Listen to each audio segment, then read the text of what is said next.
Welcome to Slow Home Studio. Too many people live in badly designed houses, and we want to change that. Today is Thursday, June 9th, and we're going to be continuing on our discussion about the Laneway House Design Project. This is a project that just keeps going. It does keep going, and we've had a lot of discussion on the site. We've had over almost 60 comments now, and a lot of submissions, so we're extending the episode to talk about some of the more recent ones, and we're going to have a whole bunch more that are submitted. Right, from our students in New York that are going to be submitting either on Friday or Monday, so we're looking forward to that.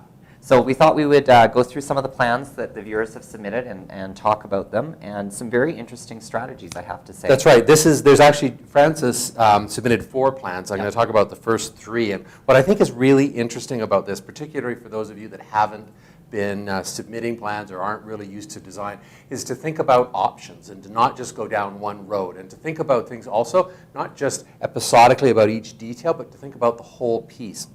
What I like about these 3 ideas is that she took 3 different strategies for this. And so in the first scheme, we've got the kitchen here, the dining room, and a kind of L-shaped piece like that with the consistent bedroom and bathroom. Very nice scheme. I think it works well. But what's really interesting I think from my point of view is then we look at it where we keep the same bathroom configuration, but then we reverse things. And so now we've got a kitchen here, we've got the living room, and then we have the flex space over on this side. It is interesting because you're trying on different spatial arrangements. That's to right. See what kind of one fits the lifestyle, you know? And then this one, where now we've got to change where the bedroom and the bathroom go along the back, and we have the living space in the front. All very nice. The one thing that I would like to also comment on that I think is clear in all 3 of the schemes, and actually I think part of every good scheme that we've seen, is this idea of how you connect the bathroom and the bedroom while still allowing there to be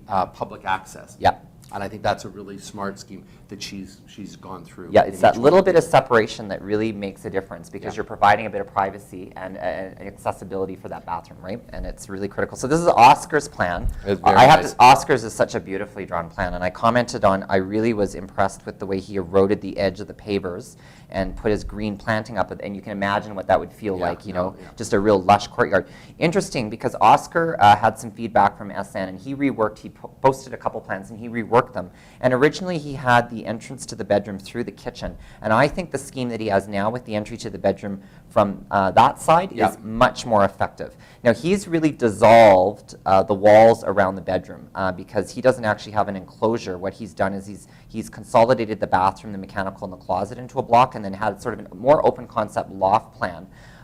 The thing that I would say is he has this piece of millwork here which doesn't allow you to go through. Mm-hmm. I would probably pull that back a little bit and actually try to get the reading of the overlapping space to be that, so that you can take advantage visually of the size, and maybe this becomes some sort of a screen detail or something to provide a little bit of privacy from the entry, but I think it would be nice if you had a reading of that as one space. I agree, and I like the idea of not having the door on the bedroom. I think that that's a clever thing to think about, but probably if you could just sort of put a more conventional door in there, whether it's swing or whatever, then you could really start to play with this as something that goes there. It could be a bookcase, it could be a closet, it could be as little as a screen to provide some differentiation from the bathroom and separation with the living room, and to create that entry. I think it would be really nice. The one other thing that I do want to comment on that I think was quite clever was putting the mechanical room with access from the outside. That's brilliant, because you actually save the circulation space that you need in front of that door as an interior. And Oscar pointed out to me that I was incorrect, because I said 600 square feet, and he said, no, it's 567 square feet. And in a small space assignment,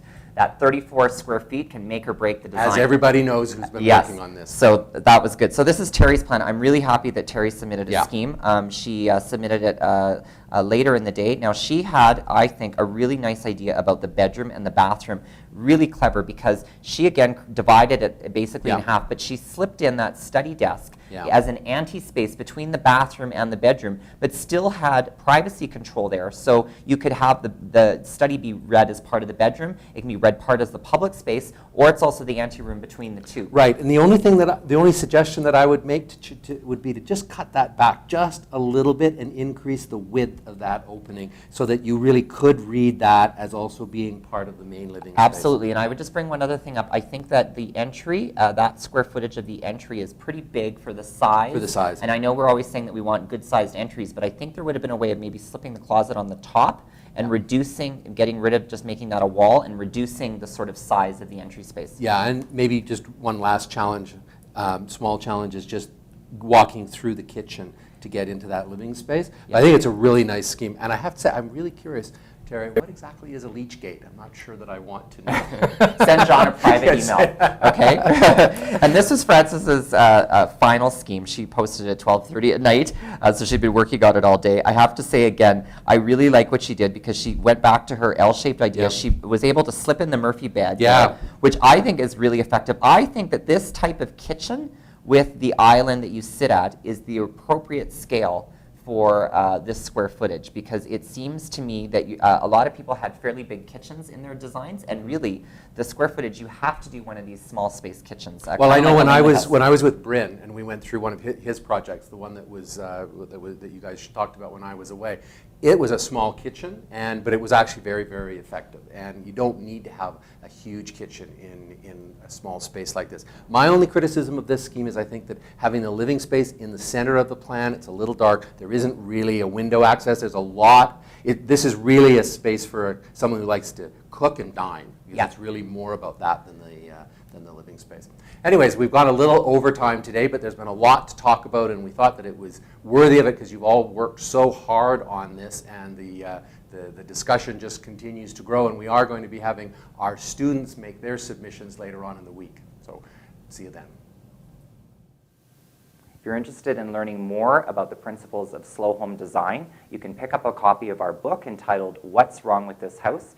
It's a practical guide to finding a well-designed and sustainable home. It's available for sale on the Slow Home Studio website. It's also available for sale at Amazon.com in both paperback and the Kindle format.